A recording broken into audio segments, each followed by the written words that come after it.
Cerita rakyat dari Aceh, berjudul Kisah Tujuh Lelaki Bersaudara. Dahulu kala, di sebuah desa, hiduplah sepasang suami istri petani yang dikaruniai 7 anak laki-laki. Anak sulungnya berumur 10 tahun dan anak bungsunya berumur 2 tahun. Untuk memenuhi kebutuhan sehari-hari, suami istri tersebut menjual hasil taninya berupa sayur-sayuran. Namun pada satu waktu, nasib malang menimpa warga desa tersebut. Desa itu dilanda musim kemarau berkepanjangan, sehingga membuat seluruh tanaman di kebun mati. Seluruh warga desa kekurangan bahan makanan.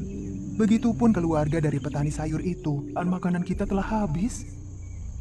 Kita sedang dilanda musim kemarau. Semua tidak ada yang panen. Harus bagaimana kita? Sepasang suami istri petani tersebut menatap anak-anak mereka yang masih kecil-kecil, sedang tidur lelap. Alangkah kasihannya mereka. Kita tidak bisa memenuhi kebutuhannya. Iya, mereka pasti akan terus sengsara jika selalu bersama kita. Setelah berbicara berdua, sepasang suami istri tersebut memutuskan untuk membuang ke-7 anaknya di dalam hutan yang jaraknya sangat jauh dari rumah. Bagaimana jika mereka kita buang saja ke hutan?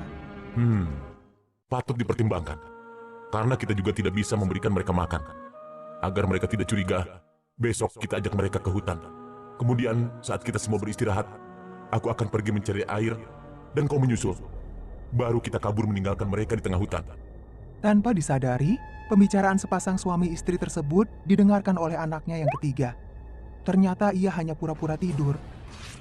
Keesokan harinya, pagi-pagi sekali, sepasang suami istri tersebut melaksanakan rencana yang sudah dirancang tadi malam.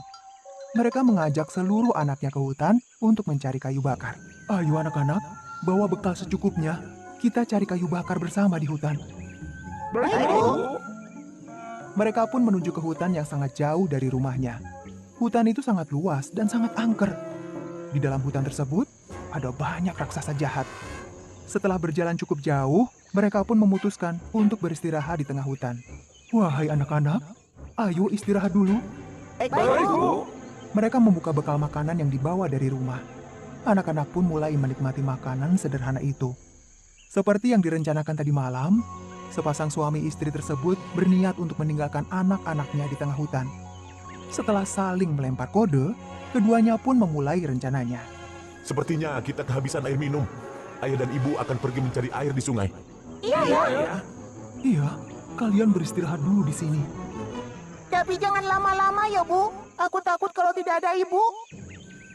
Iya nak, ibu akan cepat kembali. Ke-7 saudara lelaki itu menunggu sangat lama. Mereka menanti ayah dan ibunya kembali. Aku khawatir dengan ibu dan ayahku. Apa mereka tidak apa-apa? Baiklah, ayo kita siap-siap menyusul mereka. Percuma. Mereka memang sudah berencana untuk meninggalkan kita di hutan karena mereka sudah tidak mampu memberi makan dan mengurus kita lagi. Dari mana kau tahu? Tadi malam aku mendengar pembicaraan mereka. Hari pun menjelang malam. Ke-7 bersaudara itu masih di tengah hutan. Mereka mencari perlindungan. Akhirnya mereka menemukan sebuah celah kayu besar untuk berlindung. Mereka memutuskan untuk tidur di sana sambil menunggu fajar terbit. Untuk malam ini, kita beristirahat di sini dulu ya. Keesokan harinya, anak nomor 2 terus bertanya kepada kakaknya. Bagaimana, Kak? Kemana kita sekarang? Kita semua tidak ada yang ingat jalan pulang. Kasihan adik-adik. Begini saja, mulai sekarang kita semua harus saling menjaga. Tidak ada yang berpisah. Aku akan mencari tahu desa terdekat dari sini. Keesokan harinya, anak pertama pun memanjat pohon yang tinggi untuk melihat sekeliling hutan. Ia melihat kepulan asap penduduk terdekat. Nah, ke arah sana. Ayo, kita pergi ke sana. Ada kepulan asap, pasti di sana ada penduduk. Mereka pun berjalan menyusuri hutan, hingga sampai ke sebuah rumah raksasa. Rumah apakah itu? Besar sekali. Hati-hati. Jangan-jangan itu rumah raksasa jahat. Mereka pun ribut mempermasalahkan rumah tersebut. Tiba-tiba terdengar suara perempuan yang memanggil dari dalam rumah. Suara perempuan itu sangat besar. Wahai anak-anak manusia, mau apa kau lewat di sini? Mendengar suara itu, ke-7 saudara itu kaget. Kami tersesat di sini.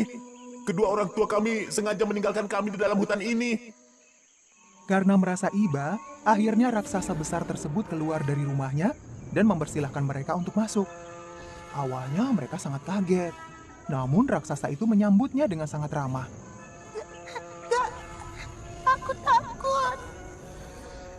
Tidak apa-apa, kita harus terus bersama-sama. Sepertinya ia adalah raksasa yang baik. Tidak usah takut. Kemarilah. Masuk ke dalam rumahku. Mereka masuk ke dalam rumah besar itu dan dipersilahkan untuk makan dan minum sepuasnya. Karena sangat lapar, mereka pun makan dengan sangat lahap. Setelah selesai makan, raksasa betina itu tampak terburu-buru. Sudah selesai? Ayo, cepat naik ke atas loteng rumah ini. Sebentar lagi suamiku pulang. Jika ia mengetahui keberadaan kalian, ia akan memakan kalian. Anak-anak itu sudah berada di loteng rumah raksasa. Benar saja, saat itu raksasa jantan pulang ke rumahnya. Sedapnya aroma ini. Apa yang kau masak, Bu? Daging manusia, ya? Oh, iya. Memang ada daging manusia di sini. Namun tidak untuk dimakan sekarang. Wah, kabar baik. Kapan aku bisa memakannya? Besok? 1 atau 2 tahun lagi.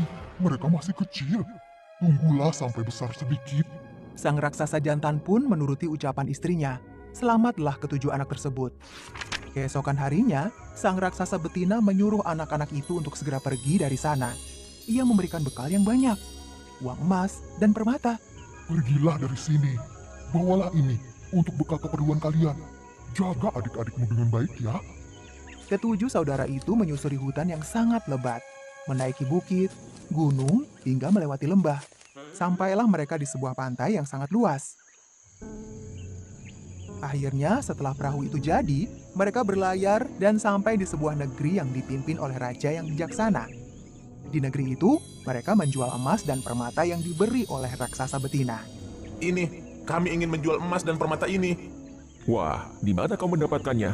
Baiklah, semua ini harganya cukup mahal.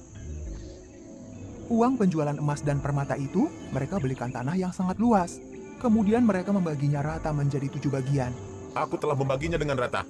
Masing-masing dari kita mendapatkan luas tanah yang sama. Waktu berjalan cepat.